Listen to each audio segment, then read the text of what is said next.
ele não é necessariamente um desviado da sua fé, tá? Ele não deixa de acreditar em Deus, ele não deixa de acreditar na Bíblia, nas doutrinas fundamentais da fé, tá? Na comunhão dos santos, por exemplo, também ele não deixa de acreditar nisso. Porém, eles, por algum motivo, se afastaram das igrejas. Eles, ou por desentendimento, decepção, ou por algum outro motivo, né? Traição, alguma coisa assim, ou foi assim, deixado de lado por alguma função. Então, o desigrejado, ele não frequenta mais as instituições denominacionais, né? As instituições religiosas, sejam elas pentecostais ou neopentecostais, tradicionais, tá bom? Eles se afastaram então por N motivos, mas para nós aqui no nosso assunto, não é muito importante falar sobre isso agora. Existe, pelo último censo, que foi em 2020, né, que saiu, já saiu as edições, que os evangélicos cresceram muito, e uma grande porcentagem, está em 23% para mais, que eles são hoje evangélicos que dizem que estão já afastados, desigrejados. É uma quantidade absurda de jovens, principalmente, que estão afastados da igreja, né? Infelizmente, uma grande maioria dos jovens já estão afastados da igreja. Eu queria trazer aqui uma revista que eu tenho dos Estados Unidos, uma quantidade massiva de pessoas que não deixaram de acreditar no Senhor, eles creem no Senhor. Ele praticamente diz uma frase que o senhor, como é que chama o teu pai? Diz, hein? Eu agora só creio só em Deus, não creio em mais ninguém. Mas eles são assim, né? Eles falam isso mesmo, e eles acabam reunindo em pequenos grupos, né? Sem vínculos com nenhuma instituição, tá? Bom, agora tem aqueles que são realmente os desviados. Esses irmãos, esses já partiram para o extremo, eles são radicais, né? Esses já criticam severamente as denominações, as instituições. Ele tem um senso crítico até maldoso, né? E ele não tem respeito a nenhum tipo de igreja, ele já não tem mais, não aceita nenhum tipo de tradição, de doutrina, prática religiosa. Esses são os desviados. Um dia, eles, como dizem Hebreus, eles experimentaram, eles provaram da fé, mas hoje eles não praticam mais. Alguns chegam até ao ápice da heresia, né? Ou da apostasia, tá certo? Eu sinto muito, mas para esses tais tem pouca chance. Não que seja impossível, mas tem pouca chance de retornarem ao Evangelho, porque o coração da pessoa se torna duro, né? Aí não há mais lugar para arrependimento. Está isso também em Hebreus, né? Tá bom? E infelizmente desses tais, João diz que desses a gente deve até se afastar, porque eles contaminam, né? Contaminam a igreja. Então nós falamos de dois grupos, tá? Daqueles que são realmente desigrejados, mas não perderam totalmente a sua fé, e daqueles que são os desviados mesmo.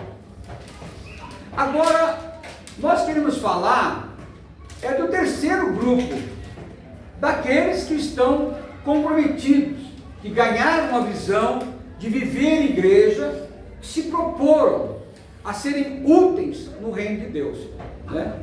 É o que nós queremos que vocês estejam nesse grupo. Eu creio que estão nesse grupo, tá? Para esse nicho de pessoas, nós vamos fazer o seguinte: nós vamos abrir em Hebreus, né, no capítulo 10, no verso 23, tá? Verso 23, 24 e 25, Hebreus, tá? Então está escrito aí, ó: guardemos firme a confissão da esperança, sem vacilar. Pois quem fez a promessa é fiel. Consideremos também uns aos outros para nos estimularmos ao amor e às boas obras. E não deixemos de congregar-nos, como é costume de alguns. Antes, façamos admoestações, tanto mais quanto vedes que o dia se aproxima. Amém? Esse verso é muito rico. E só em cima desse verso poderíamos fazer uma pregação temática. É fundamental que nós, como igreja, admoestemos uns aos outros, né? O que eu procuro fazer nas mensagens: irmão, você não vem e tal, irmão, temos reunião, temos culto. Por quê? Isso é importante, irmão, né? Às vezes eu até pode aparecer um pouco chato, mas esse é meu papel, né? De estimular os irmãos. A irmã está desanimada? Não, irmão, vamos lá, né? Estamos juntos, o que você precisa, vamos lá, vamos avançar. Sabe por quê? A tendência nossa, nós somos muito tendenciosos a parar, a desanimar. A coisa mais fácil que tem é você não vir na igreja.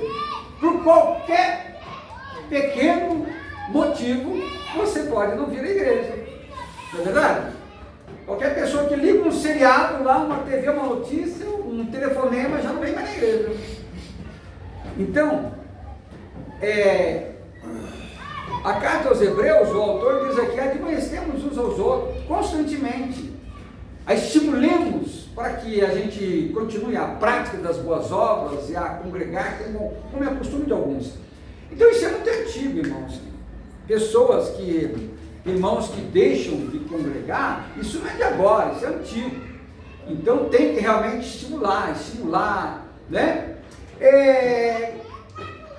Uma comparação muito simples, assim, por exemplo, né? Vamos supor, se a criança não quer mais ir na aula, e ela não quer levantar cedo, ela não quer, faz aquela birra, daqui a pouco você desiste. Ela vai crescer aqui, analfabeta, ela não vai ter futuro nenhum, não vai saber nada, não é verdade? Então tem que levantar, puxar o cobertor, e até jogar uma água fria, e vamos. Tem que ser meio que um esforço mesmo. Infelizmente, nós ainda somos muito crianças na fé.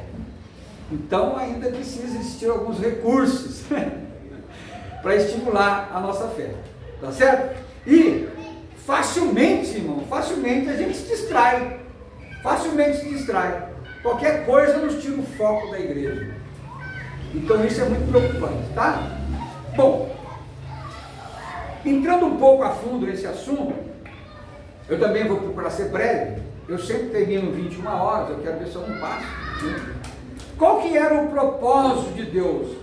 Tudo começou aonde? Lá na eternidade. Você lembra que eu falei sobre isso semana passada?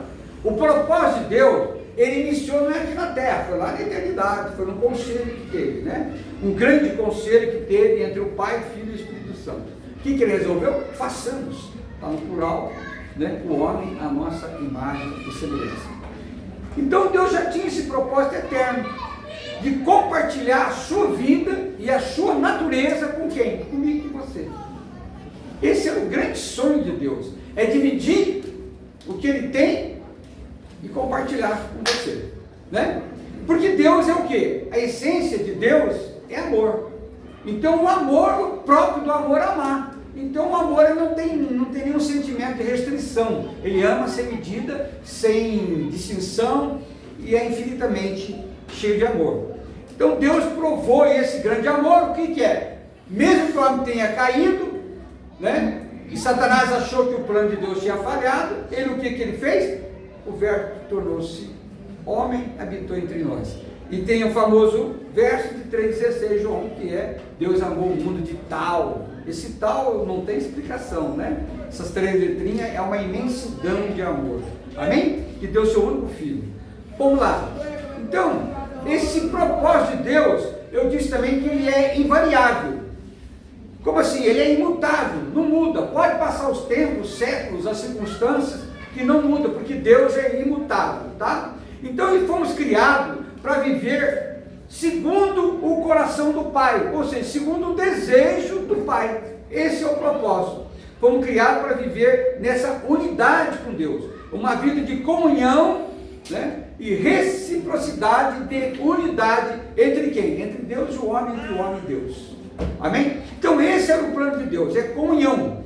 Vocês sabem que lá no Éden rompeu essa comunhão, foi lá que perdeu a comunhão. Quando o homem pecou, então criou-se então a serpente que entrou, enganou Eva, Adão e tal, a inimizade entre Deus e o homem. Por quê? Porque Deus não podia ter mais comunhão com o pecado, tá? Então ele trancou o jardim do Éden, colocou os anjos lá com espada flamejante, e tirou os homens do jardim, o homem do jardim do Éden, né? Porque não podia ter mais acesso à árvore da vida, tá? Isso é uma outra pregação.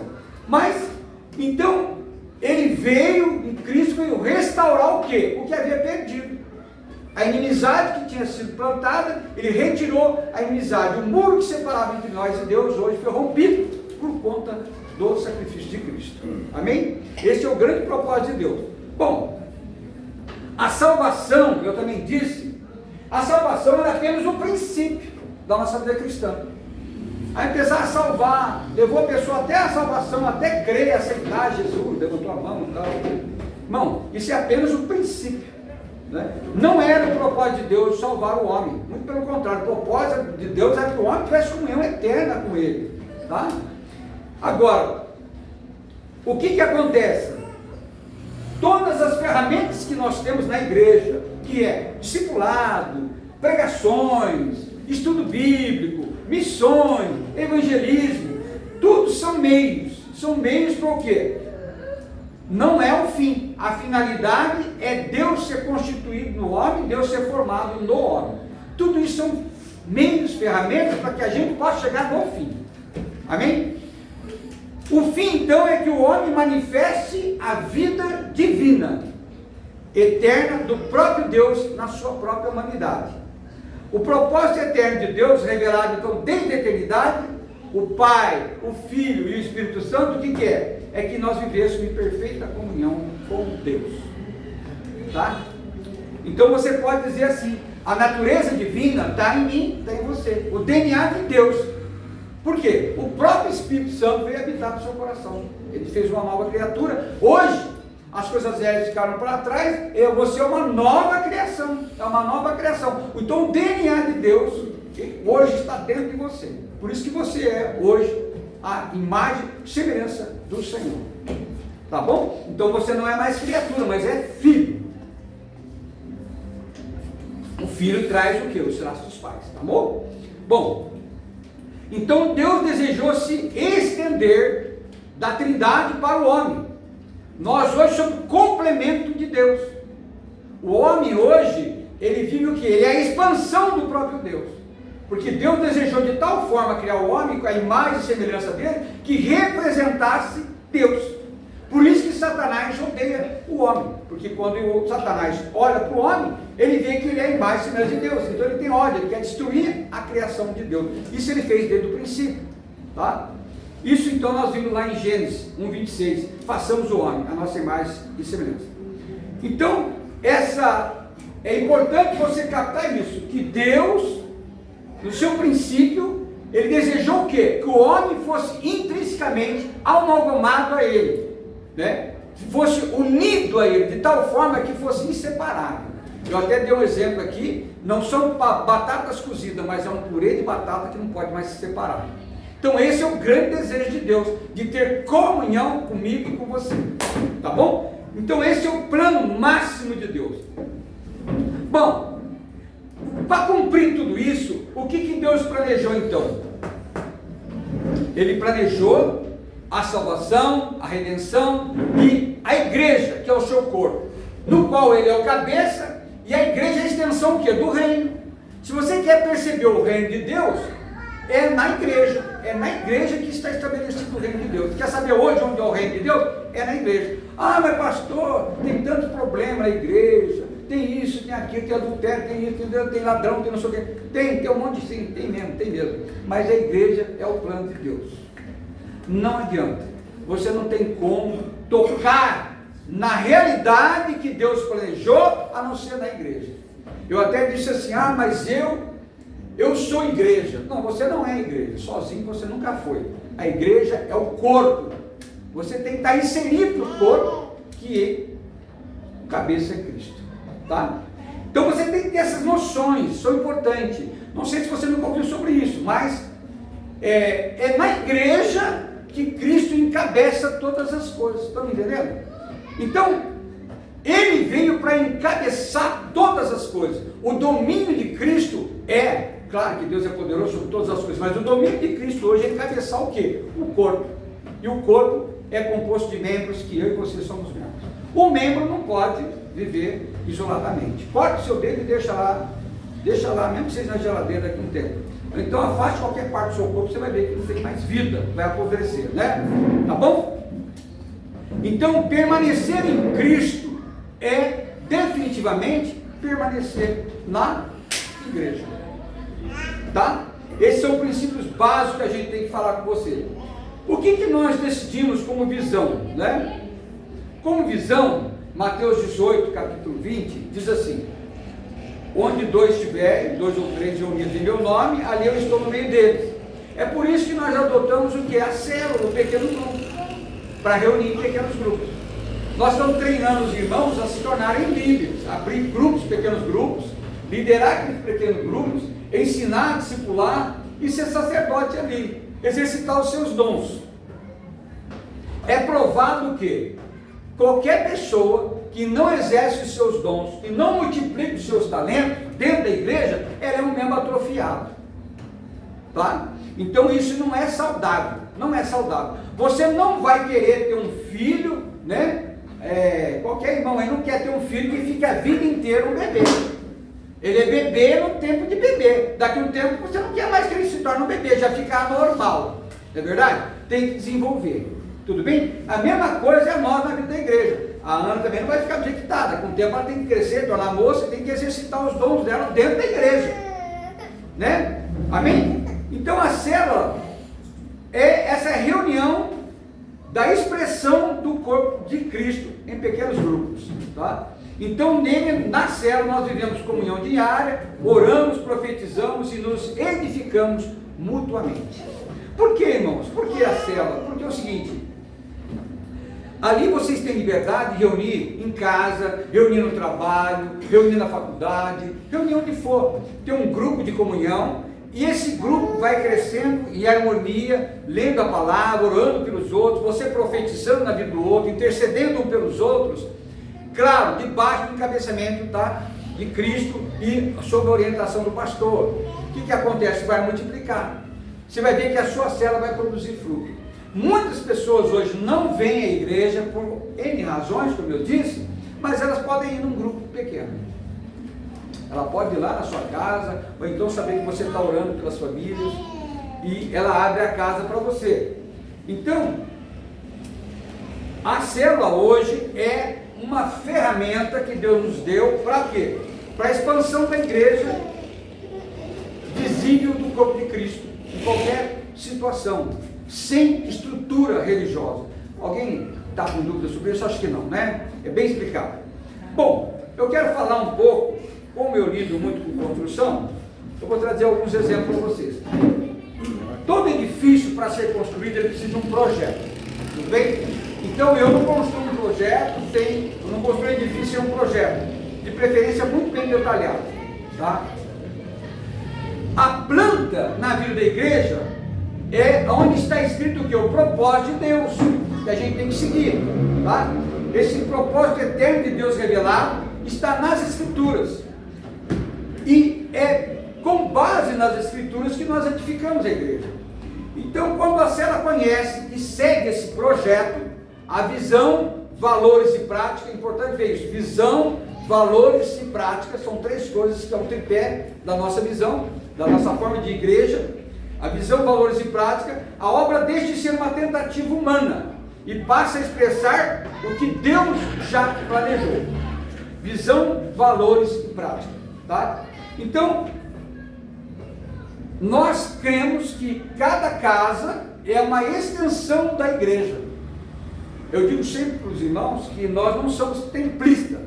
A igreja não está vinculada somente no templo. Não, a igreja é onde você está vivendo igreja, proclamando Cristo, expressando Cristo. Tá? Isso é a visão correta de ser igreja. Bom, quando nós vamos construir algo, nós coletamos os materiais, nós compramos todos os materiais, a logística, a cotação de material e a compra de material. O que acontece? Quando tudo chega, aí é que a gente vai começar a nossa obra. Tá? Assim também, irmãos, a igreja é edificada, Pedro fala que a igreja é edificada com um material, que somos nós. Nós somos o quê? Pedras vivas para a edificação do corpo de Cristo. As pedras, elas vêm o que, irmãos? Sem ser trabalhadas.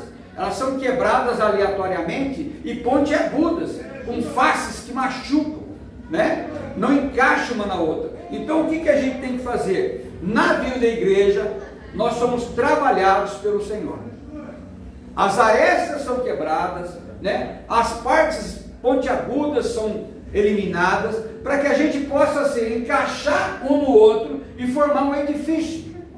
O que é trazendo para a realidade nossa? Irmãos, o que eu quero dizer com vocês é o seguinte: todo mundo vem para a igreja, é um material de edificação, mas ainda não serve para ser edificado, precisa ser trabalhado. Então você vai ver na igreja, um com defeito, ele com defeito, outro com defeito, eu com meus defeitos. Sim, na igreja não é lugar de pessoas com defeitos, é lugar de pessoas realmente com defeitos, mas eles vão ser trabalhados juntos, admoestados, ensinados, exortados, vão se esbarrar um no outro, vai ter atrito, sim, mas eles precisam, é necessário, para que a gente possa, toda junta, toda ligação, ser perfeitamente construído em Cristo. Amém? Então, não pense que na igreja você vai encontrar pessoas perfeitas. Não, nós viemos do mundo todo arrebentado, com cultura diferente, pensamento diferente, vida diferente, família diferente. Então, realmente, vai ter as arestas para ser aparado, tá? Outra coisa que é importante nós aprendermos. O encaixe significa, quando você é encaixado na igreja, com um material adequado para a edificação, significa que você assumiu um lugar. Você assumiu o quê? Uma posição com responsabilidade. Com responsabilidade e compromisso. É assim que nós vamos cooperar com a igreja. Ouvir, submeter uns aos outros, submeter àquele que nos discipula, né? E assim nasce o quê? Um edifício muito ajustado. Um edifício onde o fluxo da vida de Deus e o cuidado mútuo, ele é crescente, né? Eu acho que vocês estão conseguindo compreender. Então, quando você vem para a igreja, vem do jeito que está, mas não fica do jeito que está, você passa por transformação, você aprende, você é lapidado, você é exortado, é ensinado, até que você possa aprender a andar como filho de Deus. E assim que você é encaixado com o material adequado para edificar a igreja, você deve ser o quê? Ter função e ter trabalho, ter horário, ter compromisso, ter responsabilidade. Tá bom? Na igreja, o controle de qualidade da igreja, vamos assim dizer, o que o pastor faz? Ele vê a fidelidade dos irmãos. Você quer ver se uma igreja está evoluindo? Se uma igreja está sendo bem edificada? Se os irmãos estão correspondendo a tudo que eles estão aprendendo? Esse controle, entre aspas, é o que? A fidelidade dos irmãos. Tá? Sem fidelidade não se constrói aliança. Não existe. Qualquer casamento, se não for fidelidade, não se tem aliança. Não prospera. Como andarão dois juntos sem pensar a mesma coisa? Então, é necessário que haja essa aliança de fidelidade. Só assim, irmãos, é que vai produzir os frutos. Né? Os filhos é resultado do quê? De uma aliança firmada dentro do casal. Os filhos são frutos de um casamento. Tá? Então, o amor prático, a vida de oração, a comunhão entre os irmãos, o partir do pão, a multiplicação, a formação de líderes, toda a vida da igreja, ela está baseada o quê? Em aliança e fidelidade. Se não há aliança e fidelidade, pode esquecer, irmão, baixa a porta e vamos embora, estamos perdendo tempo. Nada vai prosperar, né? Então, só há prosperidade. Lá no Salmo diz assim, que a união entre os irmãos é como a barba, a unção da barba, o óleo da barba de Arão.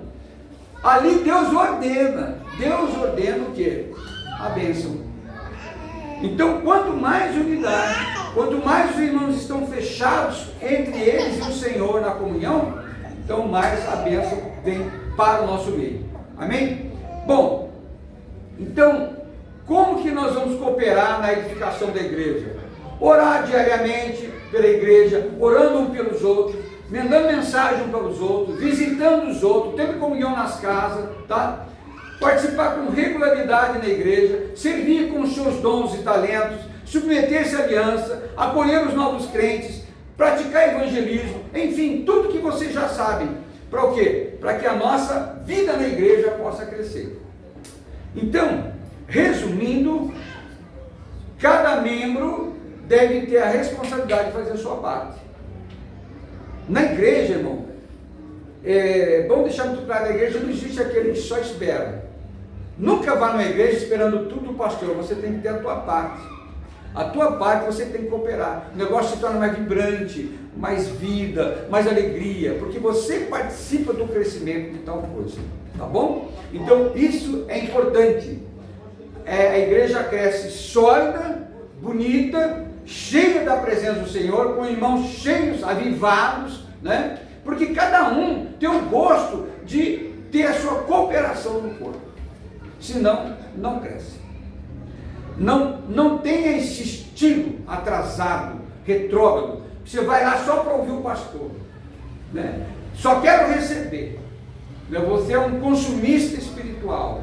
Ou você acha que é um delivery, você vai no supermercado e pega o que você quer. Não é. A igreja, na verdade, você tem que exercitar os seus dons e os seus talentos. Na igreja não há lugar para aqueles que querem ficar acomodados.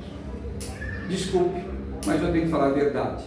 Senão a igreja, ela torna simplesmente, nós somos simplesmente aqueles que vão esquentar o banco da igreja, tá? Por favor, tá muito obrigado aqui. Tá?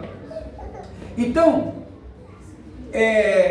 se houver, irmão, algum conflito, algum desentendimento, você não pensa igual, senta, procura o pastor, vamos dirimir todos os conflitos, vamos viver em reconciliação, as nossas escolhas têm que ser sempre as melhores, temos que buscar o bom senso, né? Cada um tem que ser fiel com a sua tarefa, tem que ser o quê? Pontual, tem que fazer as coisas com excelência, né?